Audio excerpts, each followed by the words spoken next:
হয়, এই মুহূৰ্তত মই উপস্থিত আছো তীৰ্থনগৰী হাজোৰ ঐতিহ্যমণ্ডিত মন্দিৰত। এই মন্দিৰটো হৈছে হাজোৰ হয়গ্ৰীৱ মাধৱ মন্দিৰ। আৰু যিহেতু এইবাৰ বিগত 9 বছৰ তাৰ পিছত পুনৰ আকৌ বুলবুলি চৰাইৰ খেল অনুষ্ঠিত হ'ল। পিছত আকৌ 2024-ত 2025-ত এই খেল আকৌ বন্ধ ৰাখিলে। এইবেলি দেখা পোৱা যাবনে বুলবুলি চৰাইৰ খেল? আমিতো 100% আশা কৰিছোঁ আৰু যুক্তিও আছে দেখা পোৱা এইকাৰণে যুক্তি আছে। মই যুক্তিটোকে কৈছোঁ, আমাৰ যিখন খেল বুলবুলি চৰাই যিখন আমাৰ খেল, আমি যুঁজ বুলি নকওঁ। এইখন খেল আচলতে ঐতিহাসিক খেল আৰু এইখন খেলৰ ওপৰত মানে এটা বিশেষ বিষ্ণুৰ প্ৰভাৱ এটা আছে, ভগৱানৰ বিষ্ণুৰ প্ৰভাৱ আছে। এইকাৰণে আমি খেলখন তেখেতক সাক্ষাতত ৰাখি আমি খেলখন পাতোঁ। আনকি সেইদিনাখনেই ভগৱান বিষ্ণু চাৰিওফালে নগৰত ঘূৰে। আৰু আপোনালোকে আচৰিত হ'ব, সেই সময়ত যদি ভালকৈ আপোনাৰ ন'টিচ কৰে, বুলবুলি চৰাইবিলাকে কাষে ঘূৰি ফুৰে। গতিকে ভগৱানৰ আৰু এই বুলবুলিবিলাকক ধৰিব তেনেকুৱা বিশেষ কষ্ট কৰিব নালাগে। এই মন্দিৰৰ ওচৰতে আহি তেওঁলোকে পাল পাতি ঘূৰি থাকে, তাৰ পৰাই ধৰি লয়, ধৰি পেলাই খুৱাই মিলাই কেইদিনমান ৰাখি কোনো কষ্ট নোপোৱাকৈ খেল খেলে। আৰু এই খেলখন হোৱাৰ ক্ষেত্ৰত যে সঁচাকৈ ইয়াত যিবিলাকে প্ৰকৃতিপ্ৰেমী বুলি কয়, তেওঁলোকে এই অত্যাচাৰ কৰে বা খেলখন কিবা হেৰি হয়, বেয়া কিবা ক্ৰুৱেলিটি আছে বুলি যদি ভাবি পেলাই বিভিন্ন ধৰণৰ হেৰি কৰিছিলে, আপত্তি দৰ্শাইছিলে কোৰ্টৰ ওচৰত, সেইটোৰ ক্ষেত্ৰত আমাৰ স্বয়ং মুখ্যমন্ত্ৰী ডক্টৰ হিমন্ত বিশ্ব শৰ্মাদেৱ তেখেতে নিজে যোৱা 24-ত তেখেতে আহিল, তেখেতে নিজেই খেলখন চালে আৰু তেখেতে ইনাগুৰেট কৰিলে খেলখন। আৰু লগতে তেওঁ এনেকুৱা দেখিলে ইমান মৰম লগা খেল, দুটা চৰাই মাজত কল টুকুৰা লৈ পেলাই খেলি থাকে, আৰু নিজে আহি তেখেতৰ ৱাইফ দুইজনে আহি সেই কল খুৱাইছে আৰু সেই আছিলে। আৰু তাৰপিছত তেখেতে নিজেই কৈছে যে এই খেলত কোনো ধৰণৰ ক্ৰুৱেলিটি নাই। আৰু যিখন 1972 চনত যিখন cruelty to the animal act আছিল, সেইখন মতে এইবিলাক বন্ধ আছিল। কিন্তু পুনৰ 25 চনত আকৌ বন্ধ ৰখা হ'ল। বন্ধ ৰখা এইকাৰণেই হ'ল, আমাৰ ক্ষেত্ৰত তেনেকুৱা একুজিশ্যন বা তেনেকুৱা ধৰণৰ কমপ্লেইন একো নাছিল। কিন্তু আমাৰ এই যিখন আমাৰ বুলবুলি চৰাই খেল, এইখনৰ লগত একেলগে চাইমলটেনিয়াছলি আমাৰ আহঁতগুৰিৰ মহযুঁজটো হৈ আছিলে। আহঁতগুৰিৰ মহযুঁজৰ লগত আমাৰ খেলখনৰ একদম কোনো সম্পৰ্কও নাই।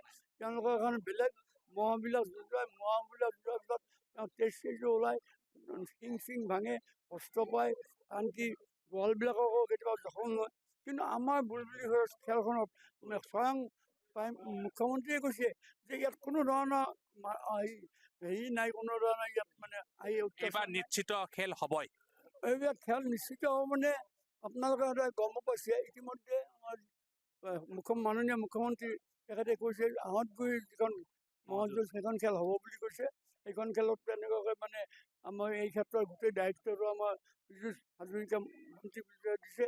আৰু আমাৰ ক্ষেত্ৰতো আগতেও বন্ধ হ'বৰ কাৰণে আমাক কোনো ধৰণৰ একো কমপ্লেইনো নাই। কিন্তু কেইটামান চৌকল আমাৰ প্ৰকৃতিপ্ৰেমী বুলি কয়, যিসকলে নেকি ক'বলৈ লাজো লাগে, দুখো লাগে, তেনেকুৱা সেই প্ৰকৃতিপ্ৰেমীসকলে কছাইখানাৰ পৰা ছাগলী নিজৰ সন্মুখত পঠা ছাগলী কছাই কৰা পঠা ছাগলী খাবলৈ ভাল পায়। কিন্তু আমাৰ ইয়াতে দুটা চৰাই বা কোনো ধৰণৰ নিমাখিত পানী উটাই ধৰ্মীয় আৱেগ অনুভূতি থকা এটি খেল হৈছে বুলবুলি চৰাইৰ খেল। আৰু এই খেলটো এটা পৰম্পৰাগত খেল। মোৰ লগত আন লোকসকল আছে, তেওঁলোকৰ মুখৰ পৰা জানিব বিচাৰিছোঁ, আপুনি দীৰ্ঘদিনৰ পৰা এই খেলৰ লগত জড়িত। যিহেতু 2024-ত এই খেল 9 বছৰৰ বিৰতিৰ পিছত 2024-ত আকৌ এই খেল অনুষ্ঠিত কৰা হ'ল। আৰু পিছৰ বছৰ অৰ্থাৎ 2025-ত ইয়াক বন্ধ ৰখা হ'ল। পুনৰ এই খেল অনুষ্ঠিত কৰাৰ বাবে ইতিমধ্যে আপোনালোকে কিবা প্ৰস্তুতি কিবা কৰিছেনে? আমি ঐতিহাসিক বুলবুলি চৰাই খেলখন পুনৰ অনুষ্ঠিত কৰাৰ কাৰণে আমি আশাবাদী।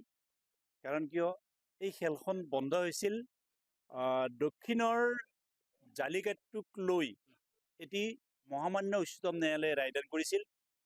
আৰু সেই জালিকাট্টু বৰ্তমান কিন্তু খোলা আছে।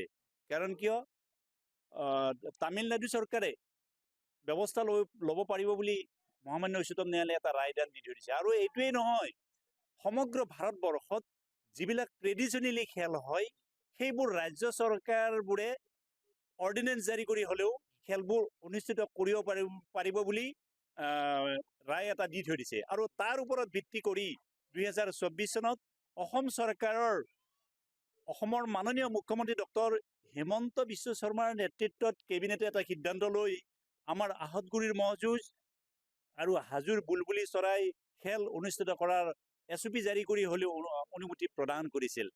কিন্তু আহতগুৰিৰ মহযুঁজ 2024 চনত কিবা অকণমান ব্যতিক্ৰম হোৱাত পুনৰবাৰ বন্ধ কৰা হ'ল যদিও আমাৰ বুলবুলি চৰাই খেলৰ স্পেচিফিক তেনেকুৱা নিৰ্দেশ জাৰি কৰা নাছিল। কিন্তু তথাপিও আমি খেলখন বন্ধ ৰাখিছিলোঁ যিহেতু কোৰ্টৰ মেটাৰ। কিন্তু এইবেলি আমি গম পাইছোঁ যে অসমৰ মাননীয় মুখ্যমন্ত্ৰী ডক্টৰ হিমন্ত বিশ্ব শৰ্মাৰ নেতৃত্বত কেবিনেটে পুনৰ অৰ্ডিনেঞ্চ আনিছে যে এই ট্ৰেডিশ্যনেল খেল বিশেষকৈ আহতগুৰিৰ মহযুঁজ আৰু হাজোৰ বুলবুলি চৰাই খেল অনুষ্ঠিত কৰিব পাৰিব। গতিকে অৰ্ডিনেঞ্চ যদি জাৰি হৈছে তেনেহ'লে আমি নিশ্চয় ইয়াৰ এটি কপি যদি পাওঁ নিশ্চয় খেল আমি অনুষ্ঠিত কৰিব পাৰিম। আৰু আমি আশাবাদী যে অসমৰ এইজন মুখ্যমন্ত্ৰী তেখেতে যিটো কৰোঁ বুলি কয় সেইটো কৰে। গতিকে এইবেলিও আমি আশা কৰিছোঁ যে অসমৰ মাননীয় মুখ্যমন্ত্ৰী মহোদয়ে আমাক অনুমতি প্ৰদান কৰিব